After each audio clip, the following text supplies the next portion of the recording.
अस्सलाम वालेकुम dear students. आज हम स्टार्ट करने जा रहे हैं क्लास 9 केमिस्ट्री का चैप्टर नंबर 2, जिसका नाम है एटॉमिक स्ट्रक्चर। सब्जेक्ट है हमारा केमिस्ट्री।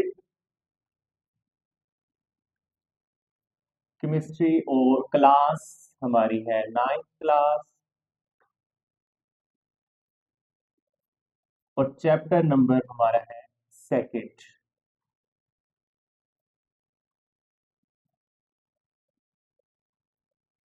चैप्टर नंबर सेकंड जिसका नाम है एटॉमिक स्ट्रक्चर। इस पूरे चैप्टर में हम एटम के स्ट्रक्चर को समझने की कोशिश करेंगे कि एटम है क्या, और एटम दिखता कैसे है, एटम किन किन चीजों पर मुश्तमिल है बेटा।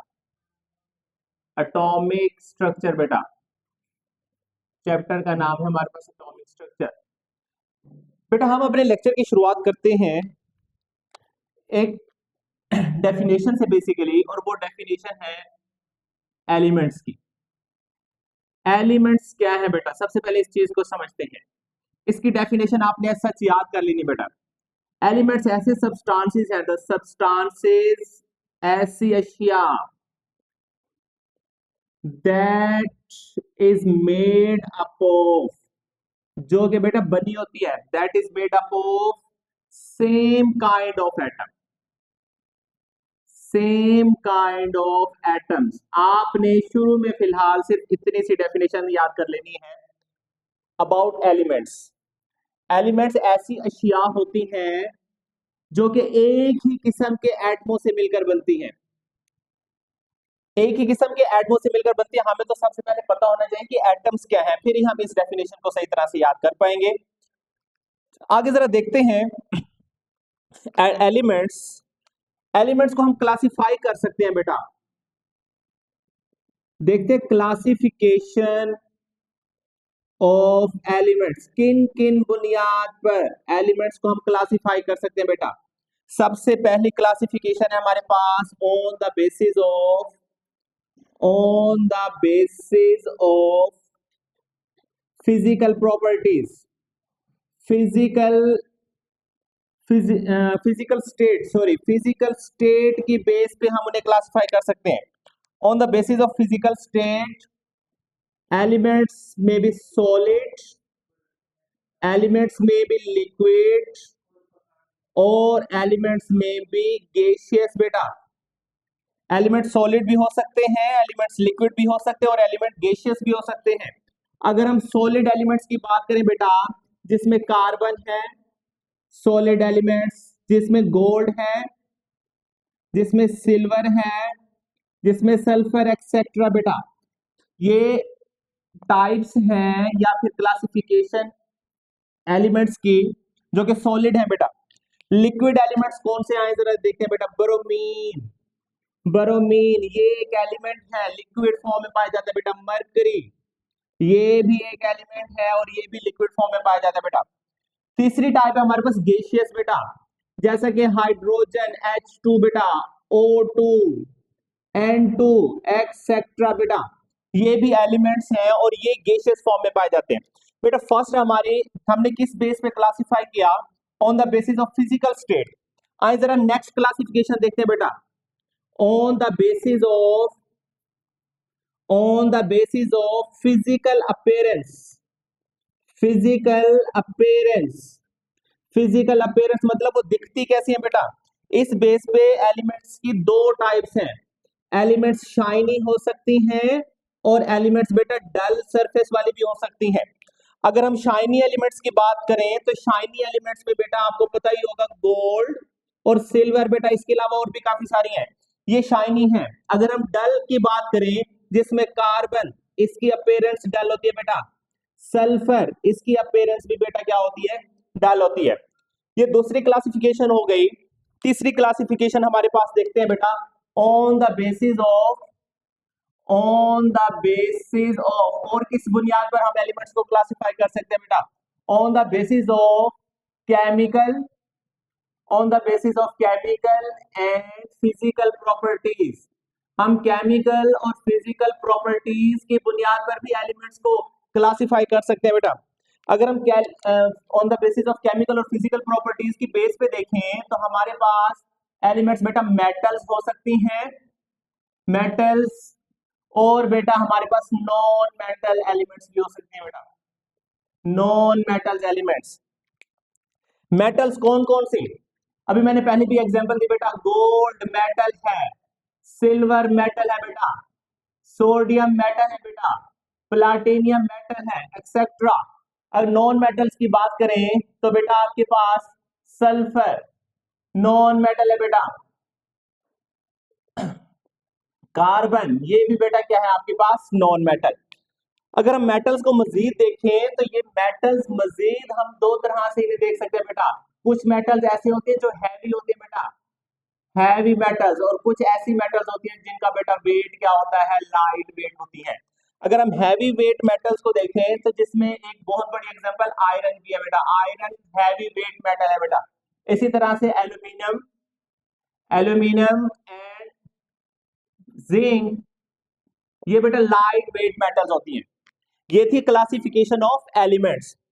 इसमें आप देख रहे हैं कि काफी सारी एलिमेंट्स और सारी एलिमेंट्स की प्रॉपर्टीज एक दूसरे से मुख्तलिफ हैं। तो इनकी प्रॉपर्टीज एक दूसरे से मुख्तलिफ क्यों है बेटा? द प्रॉपर्टीज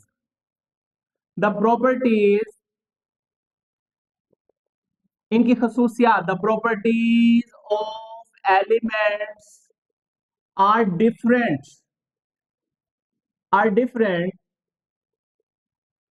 दिस डिफरेंस, ये जो डिफरेंस है, किस चीज में डिफरेंस? In properties. क्या डिफरेंस है अभी तो बताया बेटा, कुछ मेटल सॉलिड होती है, कुछ लिक्विड, कुछ गैस, कुछ शाइनी, कुछ डल होती हैं, कुछ फिर मेटल और कुछ नॉन मेटल्स होती हैं। उन मेटल्स में कोई हैवी कोई लाइट वेट होती है। तो ये डिफरेंस ही हो गया ना इनकी प्रॉपर्टीज में। तो ये जो डिफरेंस है इनकी प्रॉपर्टीज में, ये किस वजह से है? This difference in properties is due to, ये किस वजह से है बेटा? Due to difference, due to difference in their, due to difference in there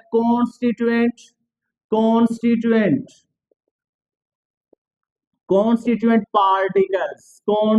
particle, that particle is called as atom। और वो पार्टिकल बेटा क्या है? एटम है। इस बात का मतलब ये हुआ कि इन एलिमेंट्स की जो खसूसियात एक दूसरे से मुख्तलिफ हैं, वो उनमें मौजूद एटम्स की खसूसियात की वजह से है। इसका मतलब ये कि जितने भी एलिमेंट्स हैं इन सब में जो एटम्स हैं वो एक दूसरे से मुख्तलिफ हैं।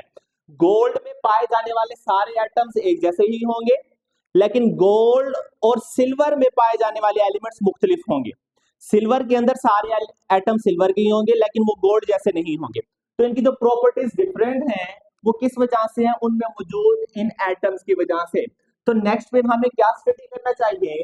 अगर हम इन्हें डिटेल में अच्छी तरह से समझना चाहते हैं तो बेटा नेक्स्ट हमें स्टडी करना चाहिए कि एटम है क्या बेटा। So our next point of discussion is what is atom, what is atom actually बेटा। एटम क्या है, इसके लिए हमें थोड़ा सा हिस्टोरिकल बैकग्राउंड को देखना पड़ेगा बेटा। आइए जरा देखते हैं कि हिस्ट्री है क्या बेटा। Historical background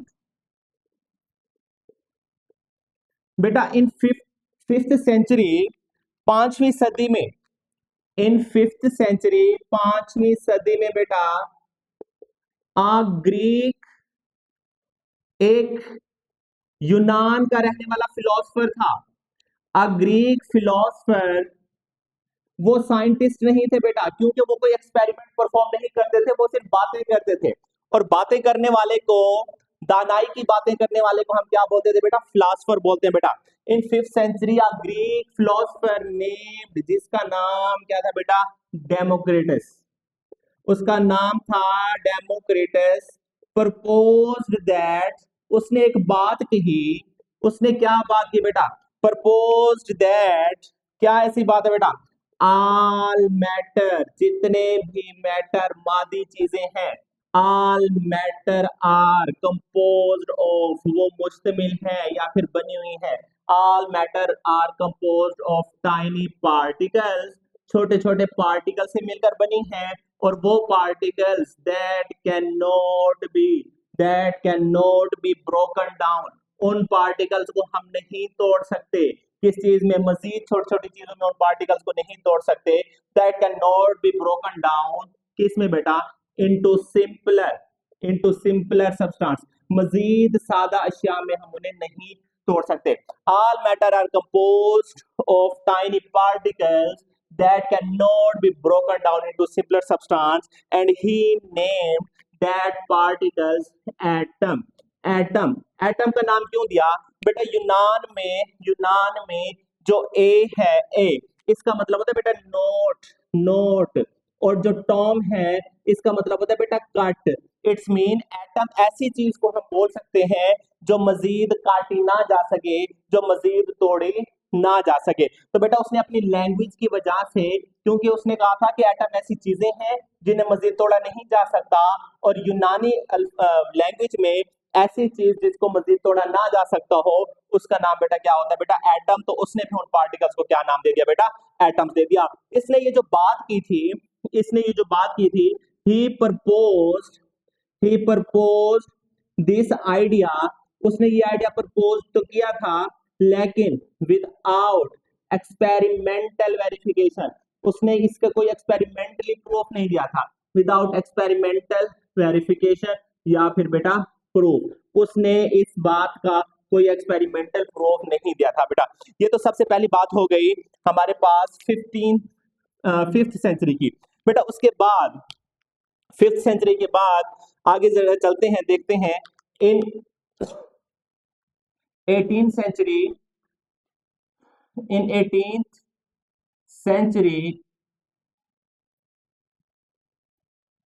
an English chemist, an English scientist named, एक इंग्लैंड का रहने वाला साइंसदान जिसका नाम क्या था बेटा, नेम जॉन डाल्टन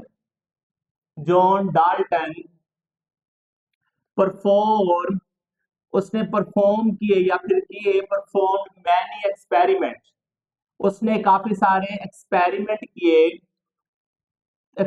करके उसने क्या किया बेटा, he perform many experiment and proved, और साबित कर दिखाया क्या चीज, एग्जिस्टेंस, वाकया होने को, एग्जिस्टेंस, किस चीज की एग्जिस्टेंस ऑफ एन एटम्स। उसने काफी सारे एक्सपेरिमेंट करके इस बात को साबित कर दिखाया कि वाकई ही जो मादी अशिया हैं वो जिन पार्टिकल से मिलकर बनती हैं उन पार्टिकल्स को हम क्या बोलते हैं बेटा, एटम्स बोलते हैं। उसने एक्सपेरिमेंट करके एटम का सबूत दे दिया बेटा। उसके बाद जॉन डाल्टन के बाद फिर क्या हुआ बेटा, जॉन डाल्टन के बाद इन लेट 19th सेंचुरी, 19वीं सदी के आखिर में, in late 19th century a group of scientist, या फिर हम देख लेते हैं कि मैनी साइंटिस्ट, काफी सारे साइंसदानों ने इस पे काम करना शुरू कर दिया। मैनी साइंटिस्ट परफॉर्म एक्सपेरिमेंट, उन्होंने फिर काफी सारे तजर्बात करना शुरू कर दिए बेटा। Experiments called as discharge tube experiment, और उन एक्सपेरिमेंट्स को उन्होंने नाम क्या दिया था बेटा, डिस्चार्ज ट्यूब एक्सपेरिमेंट। उन्होंने ये काफी सारे एक्सपेरिमेंट्स करने शुरू कर दिए, discharge tube experiments at reduced pressure, कम प्रेशर पर, एट रिड्यूस्ड प्रेशर, उन्होंने कम प्रेशर पर काफी सारे एक्सपेरिमेंट करने शुरू कर दिए। एंड कंक्लूडेड दैट, और उन्होंने कंक्लूड किया दैट एटम इज फर्दर, कि एटम भी मजीद किसी चीज पर मुश्तमिल होता है। Atom is further composed of, atom भी किसी चीज पर मुश्तमिल होता है। Atom is further composed of other particles, दूसरे कोई पार्टिकल्स पर मुश्तमिल होता है। दैट कॉल्ड एज, जिन्हें हम कह सकते हैं बेटा सब एटॉमिक पार्टिकल। उन पार्टिकल्स को हम क्या कह सकते हैं बेटा, सब atomic particle. In simple way में अगर हम बात करें तो उन्होंने देखा कि एटम ही मैटर का छोटे से छोटा पार्टिकल नहीं है, बल्कि एटम के अंदर भी और छोटे से छोटे पार्टिकल्स हैं, जिन पार्टिकल्स को उन्होंने क्या नाम दिया बेटा, सब एटॉमिक पार्टिकल्स का नाम दिया। और उन्होंने ये बात कब कंक्लूड की, अपने एक्सपेरिमेंट्स में। और उन एक्सपेरिमेंट्स क्या थे बेटा, वो डिस्चार्ज ट्यूब एक्सपेरिमेंट थे बेटा, वो डिस्चार्ज ट्यूब एक्सपेरिमेंट्स थे। और ये डिस्चार्ज ट्यूब एक्सपेरिमेंट बेटा किए गए थे कम प्रेशर पर, इसलिए हमने यहां पर लिख दिया एट रिड्यूस्ड प्रेशर। कम प्रेशर पर बेटा उन्होंने ये एक्सपेरिमेंट किए। आगे चलें बेटा, उन्होंने जब ये सब एटॉमिक पार्टिकल्स बता दिया तो वो सब एटॉमिक पार्टिकल बेसिकली थे क्या? वो सब एटॉमिक पार्टिकल्स बेटा तीन, वो सब एटॉमिक पार्टिकल, उनमें से एक एटॉमिक पार्टिकल इलेक्ट्रॉन, जिस पर बेटा नेगेटिव चार्ज, उन्होंने कहा कि इलेक्ट्रॉन्स पर नेगेटिव चार्ज होता है, और दूसरा सब एटॉमिक पार्टिकल जिसे उन्होंने प्रोटॉन कहा, और ये साबित किया कि प्रोटॉन पर पॉजिटिव चार्ज होता है। इसके अलावा बेटा एक और सब एटॉमिक पार्टिकल जिन जिन उन्होंने उसे न्यूट्रॉन बोला बेटा। न्यूट्रॉन, न्यूट्रॉन क्यों बोला? क्योंकि ये न्यूट्रल होता है और इसके ऊपर कोई चार्ज नहीं होता। अब आप सोच रहे होंगे कि सर उन्हें कैसे पता चल गया कि इलेक्ट्रॉन पे नेगेटिव चार्ज होता है, प्रोटॉन पे पॉजिटिव चार्ज होता है और न्यूट्रॉन पे न्यूट्रल चार्ज होता है? बेटा ये उन्होंने देखा इस तरह से, दे वेरीफाई, या फिर हम कह सकते हैं दे assured, वो इस बात में मुतमईन थे, दे assured about, किस चीज के मुतालिक बेटा, किस चीज के मुतालिक मुतमईन थे? दे assured about the positive and negative charge. वो पॉजिटिव और नेगेटिव चार्ज किसके किसके पॉजिटिव और negative charge? Positive and negative charge of proton, proton and electron. वो इलेक्ट्रॉन और प्रोटॉन के पॉजिटिव और नेगेटिव चार्ज के बारे में मुतमईन थे। क्यों? बिकॉज क्यों कि उन्होंने देखा दे डिफ्लेक्ट, ये मुड़ जाते हैं बेटा, दे डिफ्लेक्ट किस में बेटा? In the presence of, in the presence of in the presence of electric बेटा, electric and magnetic field, electric and magnetic field. उन्होंने देखा कि जब हम इन पार्टिकल्स के गिर्द इलेक्ट्रिक फील्ड मुहैया करें या फिर मैग्नेटिक फील्ड मुहैया करें तो ये दोनों पार्टिकल्स बेटा क्या होते हैं? डिफ्लेक्शन शो करते हैं, जिसकी बेस पे उन्होंने कहा कि इलेक्ट्रॉन पे नेगेटिव चार्ज होता है और प्रोटॉन पे पॉजिटिव चार्ज होता है। बेटा इसके साथ साथ इन्हीं ही साइंसदानों ने कुछ और प्रॉपर्टी स्टडी की। उन्होंने उनका मैस फाइंड किया, मैस और चार्ज भी फाइंड किया बेटा, और इसके साथ साथ मैस टू चार्ज रेशो भी फाइंड की। जब उन्होंने mass to charge ratio find की तो उन्होंने कंक्लूड किया कि प्रोटॉन इज 1836, 1836 गुना 1836 टाइम्स, 1836 टाइम्स हैवियर, भारी होता है किससे बेटा? हैवियर देन इलेक्ट्रॉन, के प्रोटॉन 1836 गुना इलेक्ट्रॉन के मुकाबले में क्या होता है बेटा? भारी होता है। ये तो थी जनरल बातें, लेकिन अगर हम मजीद इसको देखना चाहते हैं तो बेटा फिर हमें इलेक्ट्रॉन, प्रोटॉन और न्यूट्रॉन के बारे में ज्यादा तफसील से पढ़ना पड़ेगा।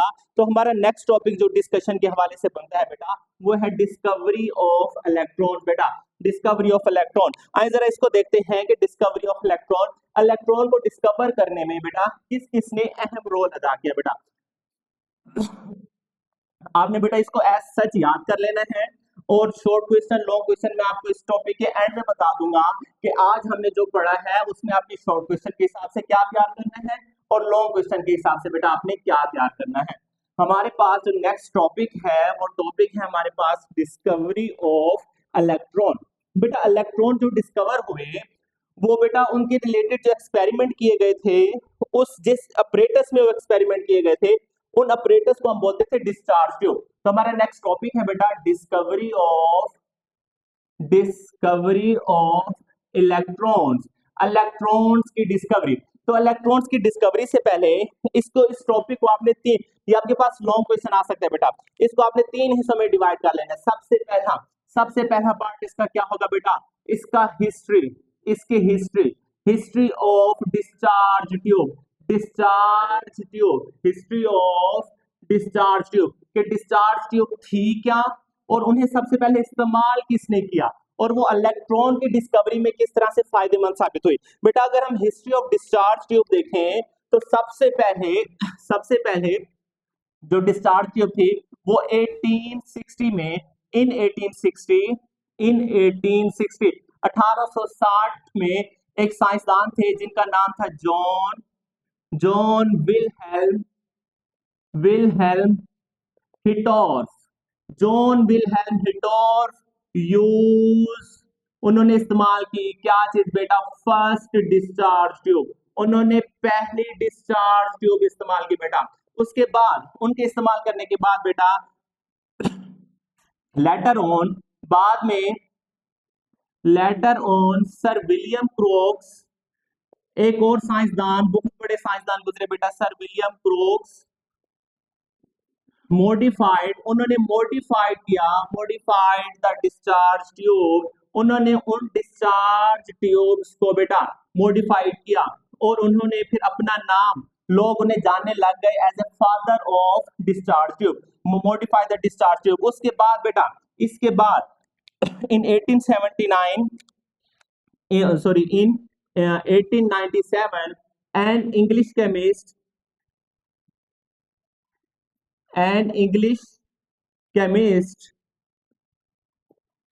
Joseph John थॉमसन, जिसे हम शॉर्ट फॉर्म में जे जे थॉमसन भी बोलते हैं, in 1879 an English chemist Joseph John Thomson, उन्होंने इस्तेमाल किया बेटा किस चीज को, used modified, used discharge tubes, used modified discharge tubes in the in his experiment, in his experiments. उसके बाद बेटा उन्होंने अपने एक्सपेरिमेंट्स, अपने तजर्बात में जो discharge tube sir William crooks ने मॉडिफाइड की थी, उन्हीं डिस्चार्ज ट्यूब्स को बेटा क्या किया, इस्तेमाल किया, और उन्होंने इलेक्ट्रॉन्स को ढूंढने में बेटा वो कामयाब हुए। आपने हिस्ट्री में सिर्फ ये 3 बातें बता देनी है कि सबसे पहले डिस्चार्ज ट्यूब किसने इस्तेमाल की, उसके बाद उन्हें मॉडिफाई किसने किया, फिर उन मॉडिफाइड डिस्चार्ज ट्यूब को इस्तेमाल किसने किया, जिसकी वजह से बेटा इलेक्ट्रॉन डिस्कवर हुए। आए जरा बेटा, आपने नेक्स्ट जो हेडिंग देनी है वो आपने हेडिंग देनी है कंस्ट्रक्शन की। कंस्ट्रक्शन के डिस्चार्ज ट्यूब होती क्या है, बनी हुई किस चीज से होती है, और उसमें और कौन सी एक्सेसरीज लगी होती है बेटा, और उसमें कौन कौन सी और एक्सेसरीज लगी होती है बेटा। Discharge tube, basically discharge tube, जो डिस्चार्ज ट्यूब है is made up of, glass, ये शीशे की बनी होती है बेटा, it is made up of glass, provided with का मतलब है कि उसमें लगी होती है साथ, provided with 2 metallic electrodes, 2 metal की बनी हुई प्लेट है बेटा, 2 मेटेलिक इलेक्ट्रोड्स, 2 उसमें इलेक्ट्रोड्स लगे होते हैं मेटल्स के, नेम्ड, जिन्हें हम कह देते हैं बेटा कैथोड, कैथोड जिसके ऊपर नेगेटिव चार्ज होगा बेटा, cathode negatively charged, and anode, and बेटा एनोड, और दूसरी प्लेट क्या होती है एनोड, जिसके ऊपर क्या चार्ज होता है बेटा, पॉजिटिवली चार्ज, जो कि पॉजिटिवली चार्ज होता है बेटा। ये तो 2 बातें हो गई कि वो ग्लास की बनी होती है, उसके अलावा उसमें 2 मेटल के इलेक्ट्रोड्स लगे होते हैं, उन मेटल्स के इलेक्ट्रोड में से एक का नाम कैथोड जिसके ऊपर नेगेटिव चार्ज होगा, और दूसरी बेटा एनोड जिसके ऊपर बेटा पॉजिटिव चार्ज होगा। ये पहली बात हो गई बेटा। उसके बाद इसके अलावा it is also provided with, it is also provided with, एक और चीज इसमें क्या होती है बेटा, वैक्यूम पंप, इसमें एक और वैक्यूम पंप लगा होता है बेटा, क्यों, क्यों, in order to, in order to evacuate, ताकि वो निकाल सके किस चीज को, in order to evacuate air from, कहां से निकाल सके, फ्रॉम इनसाइड द ट्यूब। देखें, जब एयर वहां से निकल गई, निकल जाने के लिए मैं एक इंग्लिश में वर्ड करूंगा इवैक्यूएट हो गई, इवैक्यूएट के लिए इंग्लिश का सिनोनिम यूज करेंगे डिस्चार्ज होना, मतलब उस ट्यूब में से एयर को डिस्चार्ज कर दिया, that's why this tube named as a discharge tube beta। it is also provided with vacuum pump in order to evacuate air, ताकि हवा को बाहर निकाल सके किससे बेटा, from inside the tube, tube के अंदर से बेटा। इसके अलावा और क्या चीज, it is also provided with, इसके साथ और क्या चीज लगी बेटा, high voltage, it is also provided with, इसके साथ लगी होती है बेटा high voltage, high voltage battery, इसके साथ बेटा एक हाई वोल्टेज बैटरी भी थी जिससे उन्होंने बेटा ये काम किया। तो ये 3 पॉइंट्स आपने बेटा किस में लिख लेने हैं, कंस्ट्रक्शन में। आज नेक्स्ट देखते हैं बेटा इसकी वर्किंग, वर्किंग किस तरह से करते हैं बेटा, working of discharge tube, working of discharge tube, discharge tube काम किस तरह से करेगी बेटा। आइए जरा देखते हैं कि व्हेन हाई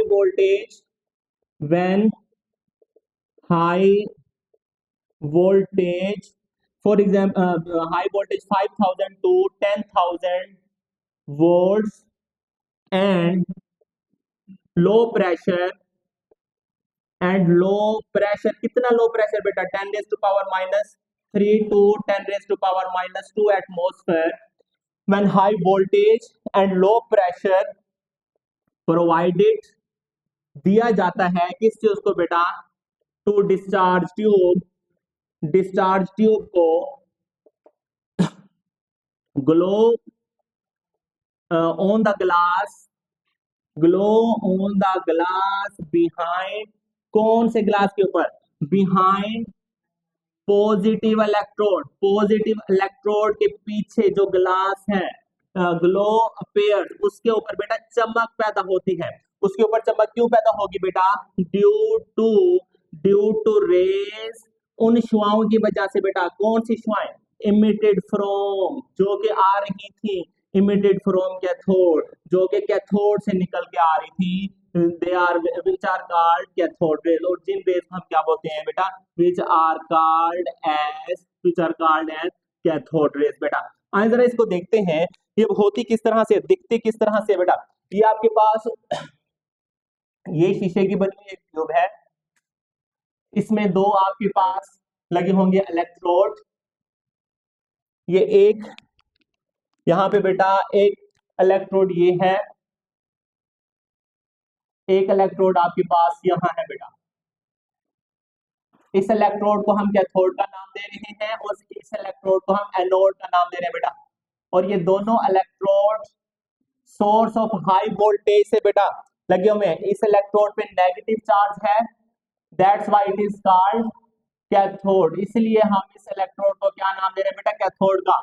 इसके ऊपर पॉजिटिव चार्ज है, इसलिए इस इलेक्ट्रोड को किसका नाम दे रहे हैं बेटा, एनोड का नाम दे रहे हैं। और ये क्या है बेटा, this is a high voltage battery, ये हाई वोल्टेज देने वाली बैटरी है। हमें कितने हाई वोल्टेज जरूरी है बेटा, 5000 से 10,000 वोल्ट। और इसके साथ साथ बेटा यहाँ पर एक वैक्यूम पंप भी है, वैक्यूम पंप। ये वैक्यूम पंप हमने बताया आपको कि ये वैक्यूम पंप क्यों जरूरी है बेटा, ताकि इसके अंदर जितनी भी एयर है या फिर अगर कोई दूसरी गैसेस के पार्टिकल्स हैं, हम उन्हें बेटा क्या कर सके, बाहर निकाल सके बेटा। जब यहां से आप इस बैटरी को ऑन करेंगे और इन इलेक्ट्रोड को हाई वोल्टेज मिलने लग जाएगा बेटा, तो क्या होगा, यहाँ से कुछ रे निकलेगी बेटा, कुछ रे। वो रे क्या करेगी बेटा, सामने जाके जो ग्लास है यहाँ पर, ये जो इस एनोड के पीछे जो ये वाला ग्लास है, ये जो शीशे की दीवार है, यहाँ पर चमक पैदा करना शुरू कर देगी। देखें ये चमक क्यों पैदा हुई, जाहिर बात है वहां पर कोई चीज आकर टकराई होगी तो चमक पैदा हुई होगी। जो चीज भी टकराई होगी तो वो कहां से आ रही होगी, अपने सामने वाली किसी चीज से, और उसके सामने बेटा क्या चीज है बेटा, कैथोड है। इसका मतलब कैथोड से कुछ रेज निकली हैं और उन्होंने यहाँ पर चमक पैदा की है। क्योंकि वो रेस कैथोड से निकल रही थी, इसलिए उन रेस को बेटा क्या नाम दे दिया गया, कैथोड रेस का नाम दे दिया गया। अच्छा ये तो नाम की हद तक तो बात ठीक है, लेकिन बाद में उन्होंने कहा कि इसके ऊपर नेगेटिव चार्ज है। ये किस तरह से साबित होता है बेटा, इसके ऊपर नेगेटिव चार्ज है। बेटा उन्होंने क्या किया, बेसिकली उन्होंने इस ट्यूब के इर्द गिर्द दो और प्लेट्स दे दी, एक प्लेट जिसके ऊपर पॉजिटिव चार्ज और दूसरी प्लेट ऐसी जिसके ऊपर नेगेटिव चार्ज। जब उन्होंने ये पॉजिटिव और नेगेटिव चार्ज की प्लेट दे दी तो उन्होंने क्या देखा कि ये जो कैथोड रेज है ये बेटा मुड़ जा रही है किसकी तरफ बेटा, पॉजिटिव चार्ज वाली प्लेट की तरफ। देखिए हमने पढ़ा हुआ है कि opposite charges repel attract each other and similar charges repel each other. अब जाहिर बात है जो पॉजिटिव वाली चार्ज वाली प्लेट की तरफ मुड़ी है तो उसके ऊपर कौन उसकी तरफ मुड़ा होगा, वो रेज जिसके ऊपर नेगेटिव चार्ज होगा। इसलिए हम कह देते हैं कि बेटा इसके ऊपर कौन सा चार्ज है बेटा, नेगेटिव चार्ज है। इसी तरह से बेटा उन्होंने क्या किया, वो उसके इर्द गिर्द बेटा एक मैग्नेट लगाने में कामयाब हुए, एक मैग्नेट लगाने में, ताकि देख सकें कि ये मैग्नेट की प्रेजेंस में भी डिफ्लेक्ट होती है या फिर नहीं होती। तो बेटा उन्होंने एक मैग्नेट लगाया और मैग्नेट लगा के चेक किया कि फिर ये रेस कैसा बिहेव करती हैं। तो ये मैग्नेटिक फील्ड, एक मैग्नेट लगा के देखा, उसके बाद भी बेटा ये कैथोड रेज डिफ्लेक्ट हुई, तो वो एक और पॉइंट पे आके उन्होंने स्ट्राइक किया, ये यहाँ पर। तो एक पॉइंट को उन्होंने ए का नाम दे दिया, कोई भी आप नाम दे दे, सिर्फ याद करने के लिए बस आपने बात ये जहन में रखनी है कि in the presence of electric and magnetic field cathode rays deflect in direction, different direction. In first case they deflect towards point A and in second case cathode rays deflect toward point C बेटा। इस तरह से ये cathode raise बेटा originate हुई, इनका नाम पड़ा कैथोड रेज। उसके बाद बेटा क्या हुआ, इनकी प्रॉपर्टीज डिस्कस की गई। और हमारे पास अब जो थर्ड हेडिंग है इस टॉपिक की वो बेटा क्या है, प्रॉपर्टीज है बेटा, प्रॉपर्टीज। और ये लास्ट हेडिंग है बेटा, प्रॉपर्टीज ऑफ कैथोड रेज। अब जाहिर बात है जो बंदा इन पे काम कर रहा है उस वही इसकी प्रॉपर्टीज को डिस्कस करेगा बेटा। तो फिर कौन इस पे काम कर रहा था, हाँ जी जे जे थॉमसन इस पे काम कर रहा था बेटा।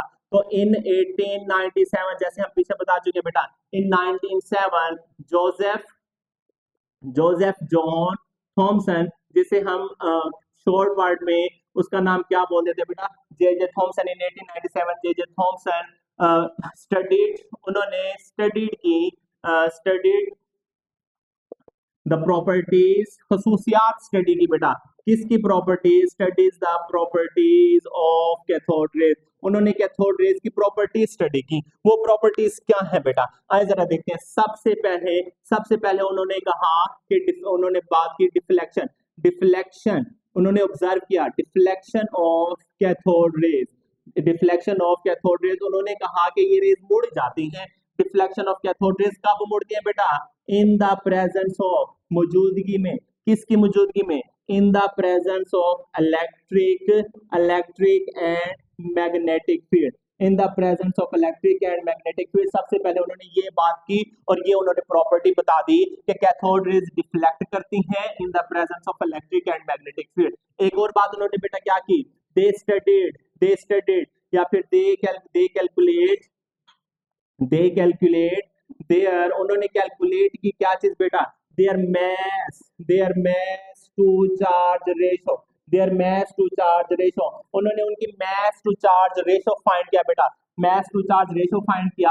और एट द एंड उन्होंने ये बात बताने में कामयाब हुए कि द कैथोड रेज, जो कैथोड रेज हैं, कैथोड रेज आर एक्चुअली, ये कैथोड रेज जो एक्चुअली में है are negatively charge particle, negatively charge, ये मनफी चार्ज रखने वाली शुआएं होती है बेटा, नेगेटिवली चार्ज पार्टिकल। उन्होंने ऐसा क्यों कहा, क्योंकि कैथोड रेज डिफ्लेक्ट कर गई थी बेटा, मुड़ गई थी। डिफ्लेक्ट कहां पर मुड़ गई थी बेटा, टूवर्ड्स की तरफ, किसकी तरफ बेटा, टूवर्ड पॉजिटिव प्लेट, वो पॉजिटिव प्लेट की तरफ बेटा मुड़ गई थी। तो उन्हें इसलिए कह दिया कि इनके ऊपर कौन सा चार्ज है बेटा, नेगेटिव चार्ज है। तो एंड में इन्होंने इसका नाम दे दिया एंड दे नेम, और उन्होंने फिर उसको नाम दिया, दे नेम इलेक्ट्रॉन। उन्होंने फिर उन पॉजिटिव चार्ज पार्टिकल्स को बेटा क्या नाम दे दिया, इलेक्ट्रॉन्स का नाम दे दिया बेटा। ये था हमारा आज का टॉपिक, ये डिस्कवरी ऑफ इलेक्ट्रॉन पूरा आपके पास लॉन्ग क्वेश्चन में आएगा, जिसमें आपने कंस्ट्रक्शन बतानी है, इसकी वर्किंग बतानी है, डायग्राम बनानी है, उसके बाद उसकी प्रॉपर्टीज। बेशक आप इस तरह से पॉइंट्स में लिख लें या बुक से याद करके इसको पैराग्राफ की फॉर्म में लिख लें, दोनों चीजें बहुत बेहतर है बेटा। हमारे पास जब चेक करने के लिए आएगा हम देखेंगे हाँ जी कंस्ट्रक्शन बच्चे ने लिखी हुई है, वर्किंग लिखी हुई है, डायग्राम लिखी हुई है और प्रॉपर्टीज लिखी है। एक एक चीज का आपको 1 नंबर मिलेगा। टोटल 4 नंबर का ये सवाल होगा। 1 नंबर की आपकी कंस्ट्रक्शन, 1 नंबर की आपकी वर्किंग, 1 नंबर की आपकी डायग्राम और 1 नंबर की बेटा आपकी प्रॉपर्टीज। अगर आपने चारों चीजें पूरी लिखी हैं तो आपको 4 नंबर पूरे इस लॉन्ग क्वेश्चन के बेटा लाजमी मिलेंगे। एक और बात मैं आपको बताता चलूं, अब आपके जहन में एक बात आ रही होगी कि सर उन्होंने उसको नाम इलेक्ट्रॉन ही क्यों दे दिया। बेटा होता ऐसे था कि पुराने जमानों में एम्बर एक प्लांट से निकली हुई कुछ रेजिन्स थी, जैसे चील्ड टाइप होती है एम्बर। जब उस एम्बर को किसी चीज से रगड़ते थे या किसी कपड़े से रगड़ते थे तो उस कपड़े में इलेक्ट्रिक चार्ज प्रोड्यूस होता था। फिर साइंसदानों ने इन्वेस्टिगेट किया कि वो इलेक्ट्रिक चार्ज की नेचर क्या है। उन्होंने देखा कि ये जो इलेक्ट्रिक चार्ज है ये बेसिकली नेगेटिवली चार्ज है। अब नेगेटिव चार्ज किस वजह से प्रोड्यूस हो रहा है, अंबर की वजह से। और ग्रीक लैंग्वेज में अंबर को बोलते हैं इलेक्ट्रॉन। दैट्स व्हाई उन्होंने फिर उन पार्टिकल्स को, नेगेटिवली चार्ज पार्टिकल्स जो कि अंबर की वजह से प्रोड्यूस हो रहा था, जो कि इलेक्ट्रॉन की वजह से प्रोड्यूस हो रहा था, तो उन्होंने उन नेगेटिवली चार्ज पार्टिकल्स को बेटा क्या नाम दे दिया, इलेक्ट्रॉन का नाम दे दिया। आई होप कि आपको ये डिटेल में अच्छी तरह से समझ आ चुका होगा। आपने जो इंट्रोडक्शन सबसे पहले हमने देखा, जिसमें हमने एलिमेंट्स की बात की और उसकी क्लासिफिकेशन की बात की, वो आपने जस्ट पढ़ लेना है 2 से 3 दफा। उसमें से हो सकता है कोई एमसीक्यूज पूछ लिया जाए। फिर उसके बाद हमने जब स्ट्रक्चर ऑफ एटम की बात की, उसमें हमने उसका हिस्टोरिकल बैकग्राउंड कुछ देखा, उसमें भी आपने जस्ट शॉर्ट क्वेश्चन तैयार करने हैं। लेकिन ये जो डिस्कवरी ऑफ इलेक्ट्रॉन है बेटा, इसको आपने लॉन्ग क्वेश्चन के लिए तैयार करना है। मतलब एमसीक्यूज, शॉर्ट क्वेश्चन और लॉन्ग क्वेश्चन, ये इन 3 टॉपिक्स में से आपने करने हैं। इंशाल्लाह नेक्स्ट टॉपिक में हम कवर करेंगे discovery of proton and discovery of neutron. Thank you so much.